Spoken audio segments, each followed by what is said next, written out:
Hi, இன்றைக்கி ஒரு சூப்பரான ரெசிபி தான் சிக்கன் பாஸ்தா. வாங்க எப்படி செய்யுதுன்னு பார்க்கலாம். இதுக்கு ஃபஸ்ட்டு பாஸ்தாவை தண்ணியில் போட்டு கொஞ்சமாக உப்பு எண்ணெய் ஊற்றி நல்லா வேக வச்சு வடிகட்டி ஆற வச்சு வச்சுக்கோங்க. இப்போது நெக்ஸ்ட்டு 65 போட்டு வச்சுக்கலாம். அதுக்கு சிக்கனில் கொஞ்சமாக 65 மசாலா, சில்லி பவுடர், கார்ன்ஃப்ளவர், அரிசி மாவு, மைதா, உப்பு போட்டு நல்லா மிக்ஸ் பண்ணி 65 போட்டு எடுத்து வச்சுக்கோங்க.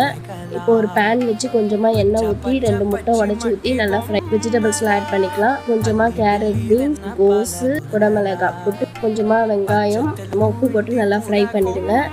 இப்போது அதிலே கொஞ்சமாக soya sauce, tomato sauce, chilli powder, நான் எவரெஸ்ட் பாஸ்தா மசாலா யூஸ் பண்ணியிருக்கேன், அது கொஞ்சம் போட்டுக்கோங்க.